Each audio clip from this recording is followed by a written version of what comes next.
Hi friends, welcome to Open Hand Farm.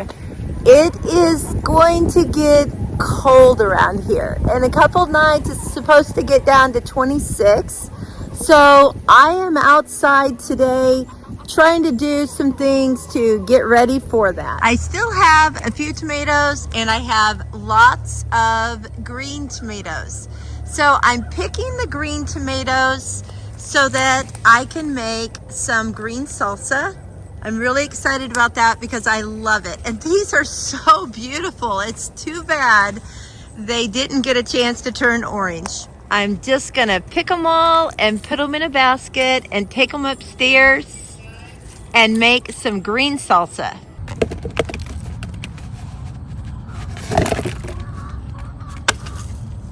I don't know if you can see, but I still have blooms on these plants. And they're still growing. Actually, they have some really pretty growth on them. I'm just going to leave them. I'm not going to pull them off yet. Who knows? The weather could turn off nice for a while, and then I can get more. Okay, we're in the pumpkin patch, and I've got this one pumpkin still that is not ready to clip. It's still got a very green stem. So what I'm going to do, since it's supposed to be cold the next few nights, is I'm just going to gather up all of these leaves that are laying around and not producing anything and put on top of it to try to keep it from getting frostbite. Get some more here. We'll just make our own natural cover for it.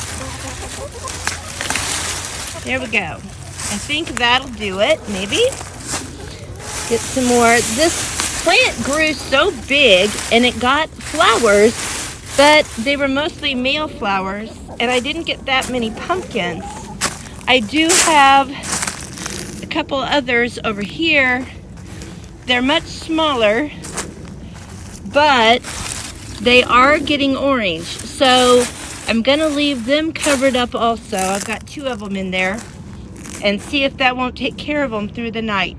I've also been picking anything that I want to keep before it gets too cold. I have been reading about peach leaves and pear leaf tea. So I've got some peach leaves, some pear leaves. I picked the rest of my black-eyed peas. I had a few little okra left. Probably eat those raw. They're so good.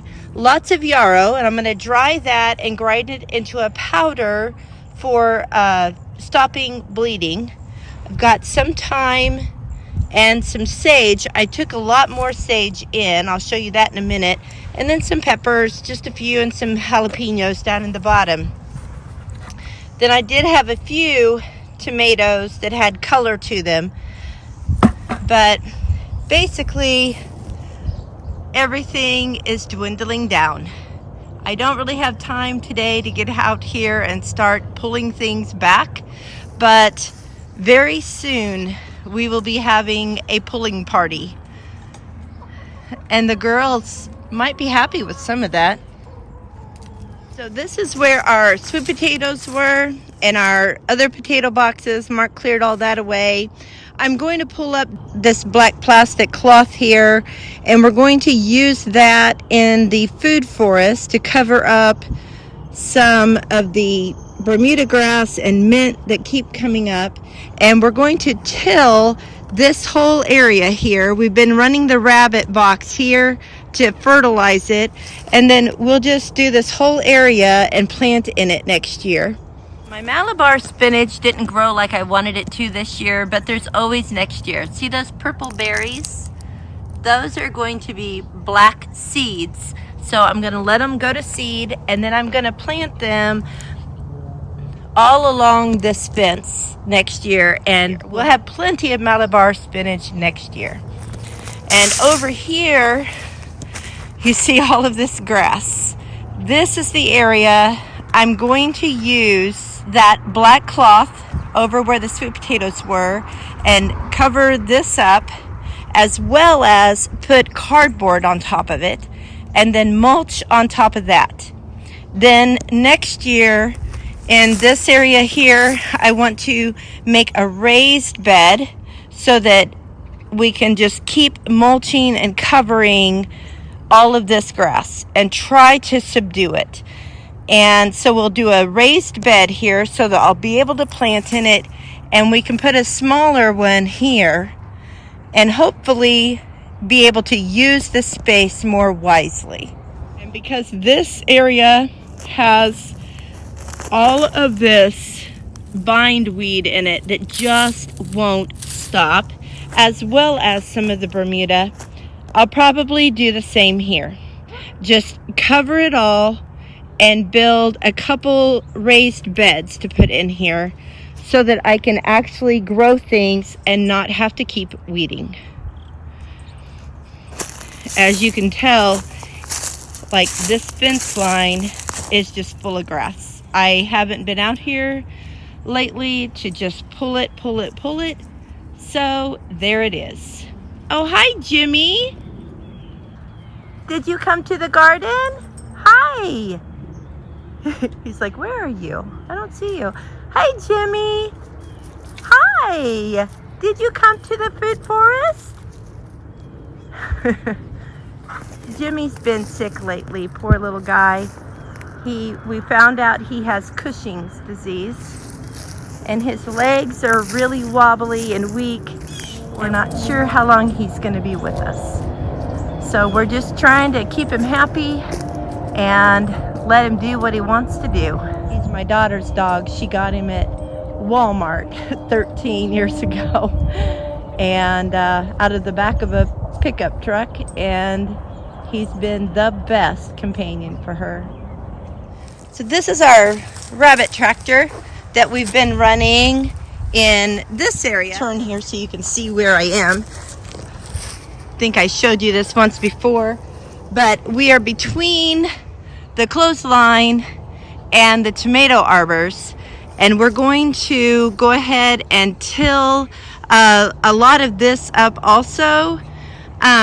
So we've been running the rabbit in this area, but Mark and I went out of town for a night, so we put her in a cage up close to the house. But also I noticed that we need to do some repairs here. This has come loose, so we need to get out here and fix that. And I'll just show you what it looks like inside.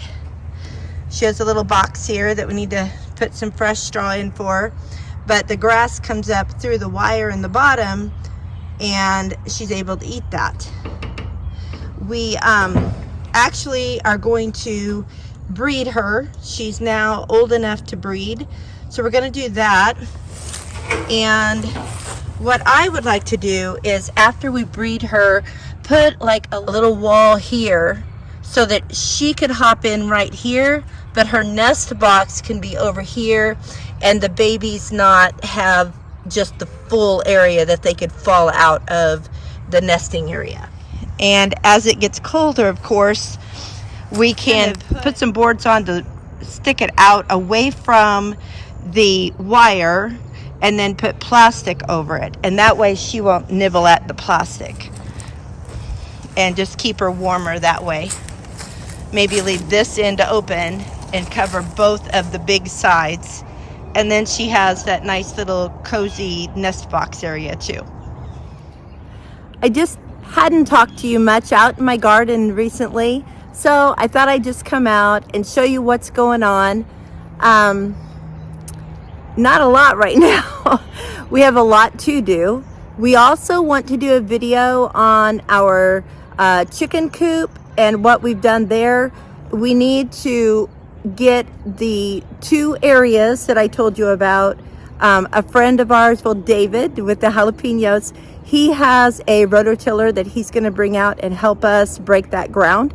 And when he does, then we're going to shovel the bottom of the chicken run, like just dig it up and put it over those areas, and then put fresh wood chips in for the chickens for the winter. But that way we can be preparing and getting that soil ready to plant in next spring. And we will clean out their house one more time with the deep litter bedding, and put that also on some of the garden plots. as well as maybe in the food forest if we have enough, but I don't think we will. I think it'll just go on the 2 areas that we're going to till. So thanks a lot for coming along. It's been nice being outside, and I just can't help but think of my dad when I'm out here. He loved to come out here and sit and just watch me work and talk to me and share his stories about growing up and how he had to do things, and him chasing rabbits and locking his sister in a wagon and all kinds of terrible things he did. But I loved him dearly. So thanks again for watching. And until next time, blessings on you and yours.